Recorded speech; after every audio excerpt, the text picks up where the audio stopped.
Lizalfos are one of the coolest enemies in the Legend of Zelda series. They are reptilian humanoid hybrids that walk around the world of Hyrule. They usually protect important places and structures for the faces of evil, and swear allegiance to Ganon and any other evil entity.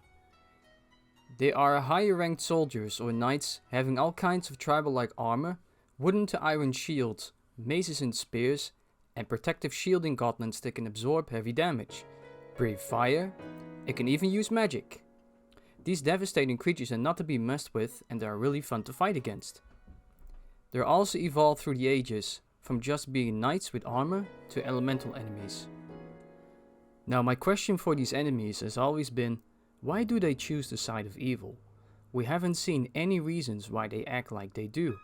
They also really remind me of the Warhammer universe, as there is a faction called the Lizardmen. They first appeared in the second game, The Legend of Zelda 2, called Jeru, which are lizard humanoid-like warriors.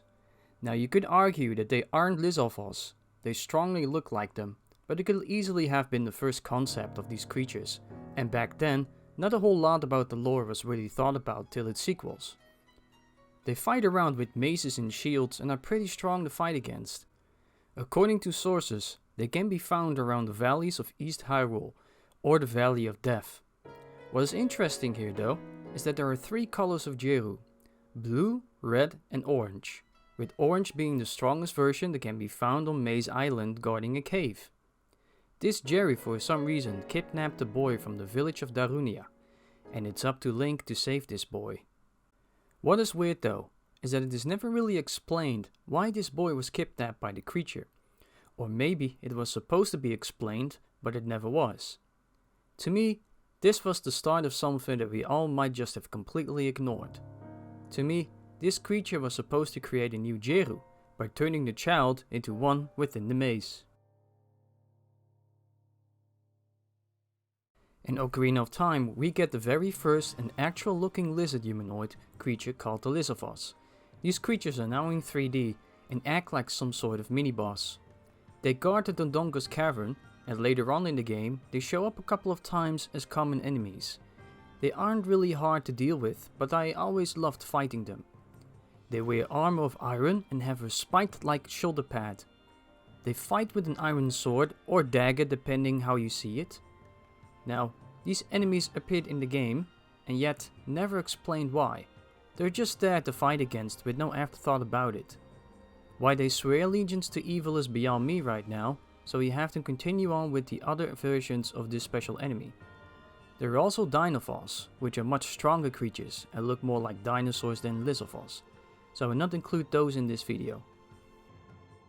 Now in Twilight Princess, we see them again in a much smaller manner, but they appear more frequently. Now they have a more dinosaur-like appearance and are a lot darker. They wear almost no armor at all, with a symbolic shield on their arm and bracelets too. They wear what looks to be leather shoulder padding and have a belt with a strange symbol on it. They also appeared like skulls on their heads, which looked extremely familiar to something that we can find in Breath of the Wild. Again, they fight for evil, but never explained why. They just do. Again, we have now more Dynavals and even Aerialfals, which looks like to be bigger reptiles and can even fly. Skyward Sword also has the Lizalfos that now look a lot more like a gecko or salamander. They are very colorful reptilian humanoids with a mace-like spiked ball as a tail, leather armor around their body, and a shoulder pad. What is the most unique of these creatures is that they are able to spit fire and have a large gauntlet that they use as a shield. There are also multiple variants of them, with the colors telling which is more stronger. Now in Breath of the Wild, we get the Lizalfos again. But this time, the Lizalfos have changed their appearance again. Only this time they look like chameleons instead of lizards. They have a curled tail and iron armor around their body. This time they have powers just like in Skyward Sword, depending on the color of their scales. They can shoot lightning when yellow, they can do ice breath when blue, they can breathe fire when they are red, and there's even a golden version of it. And there's tons more of them as well. Except, we don't have to call every single color that there is. These creatures roam around the lands of Hyrule, and are even considered to be intelligent. They seem to have their own language, and are able to craft their own metal armor and weaponry. It is also interesting to note that for some reason, Lizalfos do not attack you when you wear the Lizalfos mask, indicating that whatever the mask is doing, it's able to manipulate and change the Lizalfos perspective of you. What I'm trying to say is, maybe there's more to it to the Lizalfos than we think as just smart but wild creatures.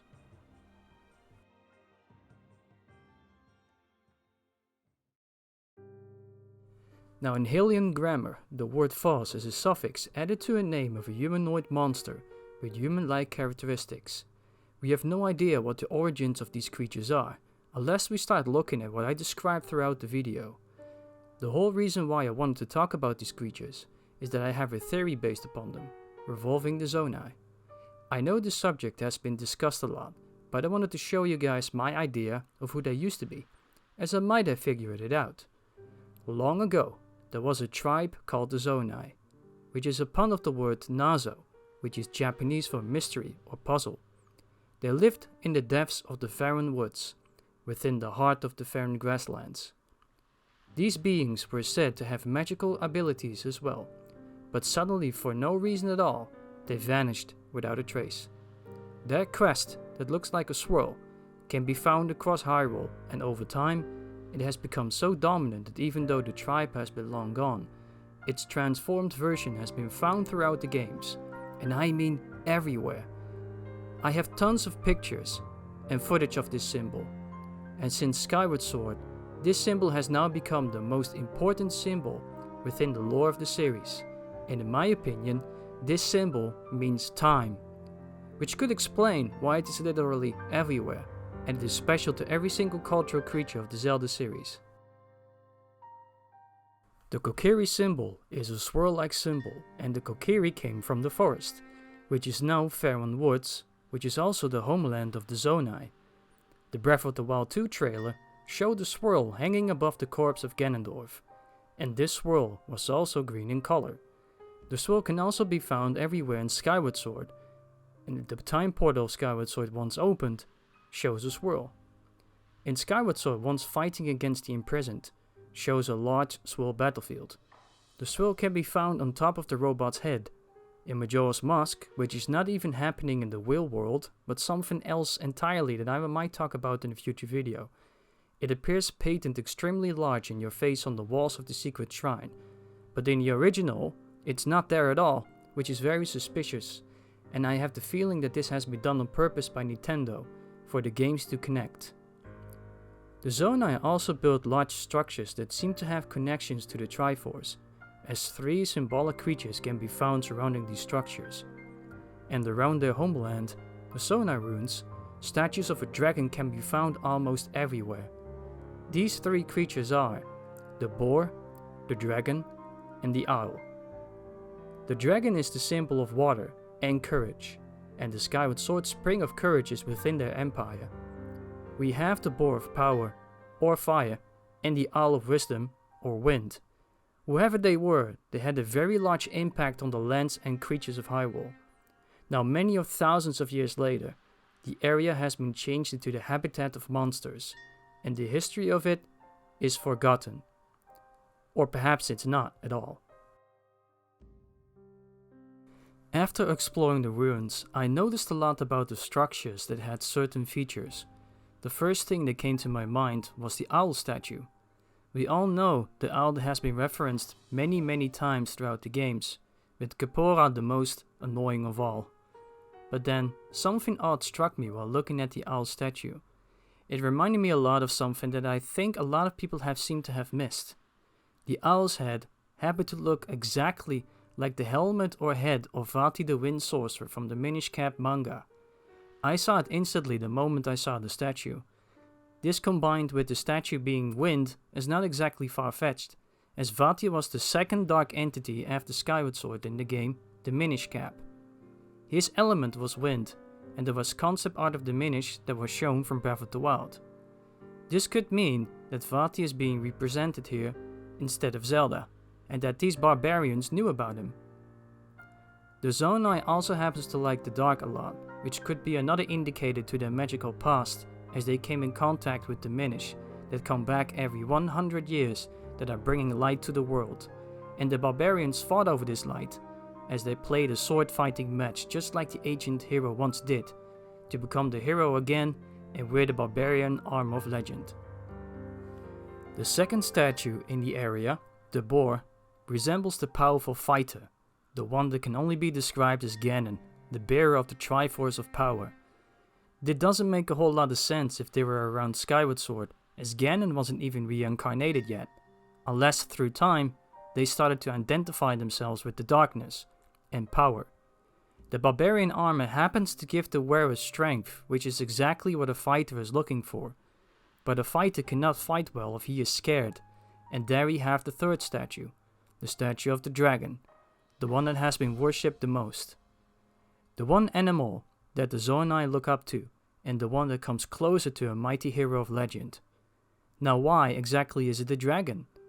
Remember that in Skyward Sword, the water dragon Farron, where the wood's name is based on, used to live and protect the area, and was once the servant of the goddess Hylia. It is being said that she protected the area since ancient times, which is even before Skyward Sword. The Zonai used to worship this dragon and the ones after it. But why? The water dragon's symbolism can be found everywhere within the water temple of Ocarina of Time, being the best example which would indicate that over time, anything water related has been built by the Zonai, until the Zora came along. But what happened to them? Where did they go if they had such a significant impact upon the world of Hyrule?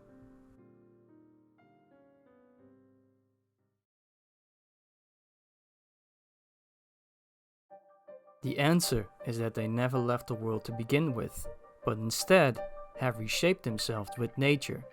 Just like how the Twilight were once punished for using their power for evil, so were the Zonai, and the only way to escape their terrible fate, they had to camouflage themselves in order to continue living. In other words, the Zonai became the Lizalfos. Ganondorf was worshipped as an actual god, something that he always wanted.